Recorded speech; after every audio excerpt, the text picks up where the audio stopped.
bagi dunia Kristen. Inilah kota dan tanah di mana semuanya bermula, tradisi Yudeo-Kristen yang mempromosikan kepercayaan pada monoteisme, satu Tuhan, yang mengembangkan gagasan tentang kesucian hidup, kesucian kehidupan individu, gagasan tentang kebebasan. Di dunia kuno yang dipenuhi perbudakan besar-besaran untuk membangun kerajaan-kerajaan kuno ini, bangsa Yahudi muncul dengan gagasan bahwa perbudakan harus dibatasi dan pada akhirnya dihapuskan. Ini adalah sesuatu yang revolusioner. Awal mula gagasan tentang kebebasan dimulai di tanah ini. Dan gagasan itu menyebar selama berabad-abad, terutama di zaman modern dan mengubah dunia. Itu memberi harapan bagi dunia. Itu memberi makna pada hidup kita. Itu memberikan ikatan antara negara demokrasi terbesar di dunia, Amerika Serikat, dan demokrasi yang dinamis di dunia, di sini di Israel. Dan itulah kemitraan yang terikat oleh iman, sejarah, dan tradisi. Saya mendapat kehormatan besar untuk diundang berbicara pada sidang gabungan Kongres Amerika dan saya melihat di dinding dan saya melihat kutipan dari Musa. Itulah tradisi kita bersama, sumber mata air kita bersama.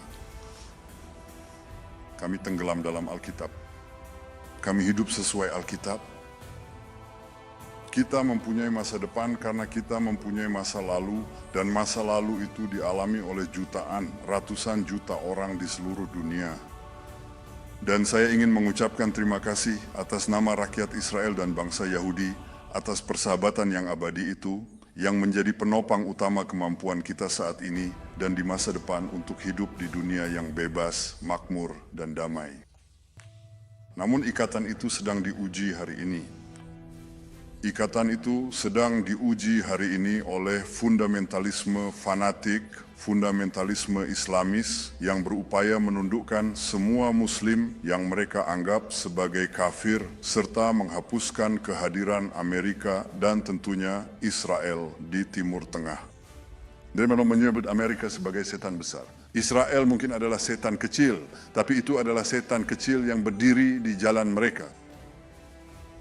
Dan kita melawan mereka. Kita melawan mereka bersama-sama seperti yang baru-baru ini kita lakukan dengan kepemimpinan Presiden Trump dan kemitraan kita. Namun kita melihat upaya untuk merusak ikatan kita di Amerika.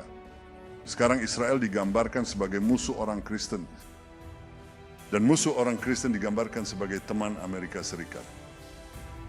Iran, sahabat Amerika Serikat, korban yang tidak bersalah.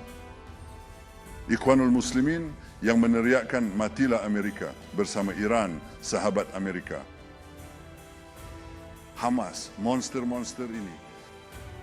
Monster-monster yang membakar bayi, memperkosa wanita kita, memenggal kepala pria kita, dan meneriakkan matilah Amerika, sahabat-sahabat Amerika.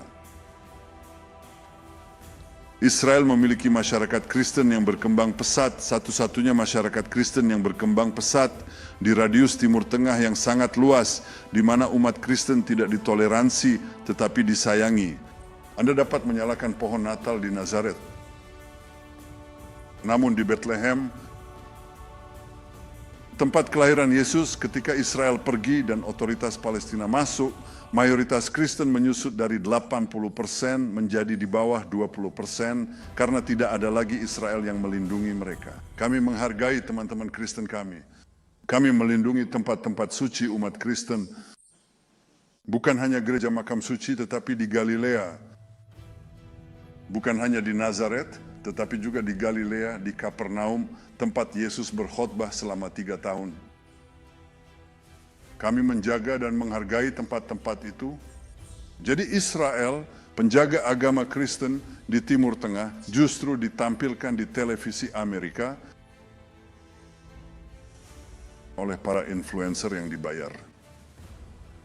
Israel digambarkan sebagai musuh agama Kristen. Betapa bodohnya, betapa dustanya, betapa memutarbalikkan kebenaran. Jadi salah satu hal yang kami hadapi sekarang, perang 7 front, kami punya front ke-8. Dan itulah front dan pertempuran untuk kebenaran. Dan saya tidak bisa memikirkan siapapun yang dapat memperjuangkan pertempuran ini bersama kami. Tidak ada yang bisa melakukannya lebih baik daripada kamu di saluran ini, daripada kamu Paula dan banyak teman Kristen kita. Kita harus memperjuangkan nilai-nilai bersama kita. Kita harus membela kebenaran. Dan dengan membela kebenaran, kita berdiri bersama Israel dan kamu berdiri bersama bangsa Yahudi melawan kebejatan kebohongan ini. Kita bisa memenangkan perang ini persis seperti kita memenangkan perang 7 front. Dan saya berterima kasih atas dukunganmu. Saya juga ingin menyapa para duta besar yang hadir di sini. Negara-negara Anda memiliki komunitas Kristen yang kuat dan juga ikatan yang erat dengan hal ini. Dan saya ingin mengucapkan terima kasih atas dukungan Anda serta jutaan orang di seluruh dunia yang menyuarakan dukungan untuk Israel selama pertempuran besar kita di sini. Kita belum selesai, tapi kita sedang menang dan kita akan terus menang. Namun hal utama yang ingin saya tekankan adalah pentingnya memenangkan pertarungan untuk kebenaran, dan itu adalah pertarungan yang kita jalani bahkan saat kita berbicara sekarang. Israel digambarkan seolah-olah kami menjalankan kampanye kelaparan di Gaza. Betapa besarnya kebohongan itu. Tidak ada kebijakan kelaparan di Gaza dan tidak ada kelaparan di Gaza. Kami memungkinkan bantuan kemanusiaan masuk ke Gaza sepanjang perang berlangsung. Jika tidak akan ada lagi warga Gaza. Dan yang telah menghalangi pasokan bantuan kemanusiaan adalah satu kekuatan, Hamas. Sekali lagi, pembalikan kebenaran. Hamas merampok, mencuri bantuan kemanusiaan ini, dan kemudian menuduh Israel tidak memasoknya. Ada ratusan dan ratusan truk bermuatan bertonton. Sejauh ini kami telah memasok 1,9 juta ton makanan sejak awal perang, hampir 2 juta ton. Dan sekarang kami memiliki ratusan truk yang menunggu di sisi Gaza di perbatasan Kerem Shalom.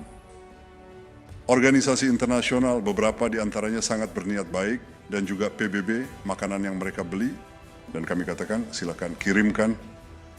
Dan mereka berkata, kami tidak bisa karena pertempuran sedang berlangsung. Dan kami katakan, ya memang pertempuran akan terus berlangsung. Di mana kami bertempur, kami akan terus bertempur. Tapi ada koridor aman, kalian bisa membawa makanan kemanapun kalian mau. Itu bukan masalah. Jadi kami baru saja mengumumkan itu secara resmi.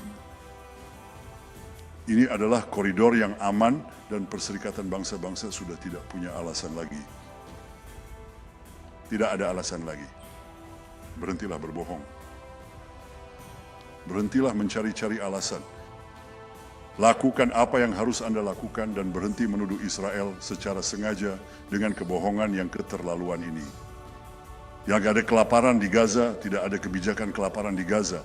Dan saya pastikan bahwa kami berkomitmen untuk mencapai tujuan perang kami. Kami akan terus berjuang sampai kami berhasil membebaskan sandera kami dan menghancurkan kemampuan militer serta pemerintahan Hamas. Mereka tidak akan ada lagi di sana. Kita tidak akan lagi mengalami pembantaian seperti ini. Kita tidak akan lagi menghadapi kebiadaban seperti ini. Kita berpihak pada kebebasan dan kehidupan manusia, dan itu tidak sejalan dengan Hamas atau Iran maupun proksi-proksi Iran lainnya. Kita telah berjuang bersama dalam pertempuran ini, kita akan memenangkannya bersama-sama. Dan saya ingin meyakinkan Anda bahwa kami sangat percaya pada keyakinan Anda dan keyakinan kami. Kita memiliki ikatan yang sama. Ikatan itu kuat. Ini adalah sesuatu yang mewakili mayoritas besar rakyat Amerika dan mayoritas besar, tidak, saya akan katakan hampir semua rakyat Israel. Dan ngomong-ngomong, baik Yahudi maupun non-Yahudi, karena kita tahu bahwa kebersamaan kita menjamin masa depan bersama kita. Jadi saya ingin mengucapkan terima kasih atas nama negara Israel untuk semua yang telah Anda lakukan. Kasih semuanya, terima kasih banyak. Terima kasih.